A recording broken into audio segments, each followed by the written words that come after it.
I'm Zim, and you're listening to the Helpful Photographer Podcast in collaboration with New York City Photo Safari. To register for a safari, please visit newyorkcityphotosafari.com. Well, it's that time of year again, and depending on your disposition, it's either the dreaded or the happy holidays. But whether or not you're a fan of the holidays, you have to admit it can be really fun to shoot. You have the family get-together and all of the lights, and if you live in cold climates, the lights with the snow, that's a pretty cool thing too. In this podcast, I'll address the family photo problems because it's the hard one. This usually presents a challenge for people because it's indoors and there's never enough light available. And as a result, people will reach out for that nice fast 50mm lens. But the problem is usually space because you're in a living room or a dining room and you just can't get back far enough. And if you want to include a Christmas tree, well, that's going to be tough. And all of this is further compounded if you're using a crop sensor, which, let's face it, most of you are, and then you combine it with the 50mm, which makes the scene really tight. The inclination to shoot with a prime lens is because they're capable of gathering more light, and these family gatherings usually happen indoors after sunset. In other words, you're shooting in a cave. So if this is what you have, try to use something wider, like something between a 24 and 35mm prime on a full-frame sensor, or between an 18 and 24mm if you're shooting crop sensor. And make sure you turn on all the lights you have available. But frankly, even with the really fast prime lens and all the lights on, very often it's just not enough light, so you'll need to bring in a flash. Yep, I said flash.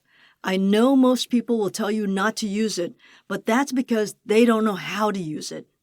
The great part about flash is it gives you a ton of light. The problem is it's a very harsh light. Flash units are what we call a point source light, and they tend to make everything kinda nasty looking. You can fix this problem by diffusing the light, but this gets a bit tricky when you talk about a little pop-up flash. Although, there are a number of inexpensive diffusers you can now buy online for less than $10 that seem to do the job reasonably well. I just bought several of these, and hopefully I'll be able to run a test and report back in a couple of months. The preferred way to add light to a scene is to use a studio system, but that's pretty impractical for most people, so I'm not even going to go down that road. Another option is the external speed light that attaches to your hot shoe. These are great because they provide a ton of light, and very often they have articulating heads which allow you to point the light in different directions. This is really important because it allows you to bounce the light off walls and ceilings, and in doing so, the entire wall becomes your light source, and it's highly diffused. Many photographers will point the light directly up into the ceiling, but this is usually a mistake.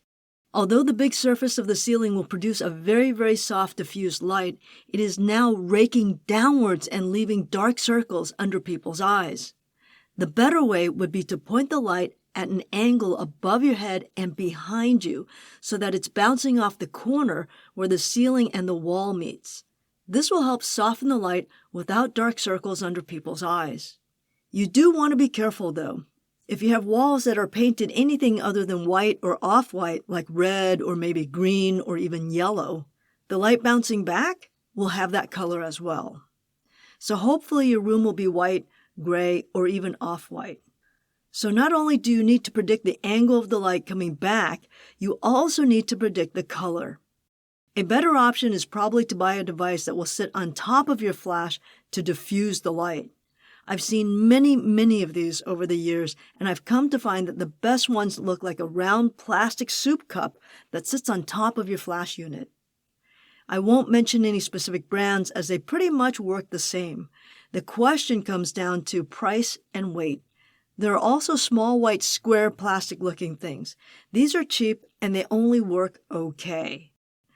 And then there are attachments that make your flash look like miniature studio softboxes. These work reasonably well, but not nearly as well as the roundish, bulbish-looking ones.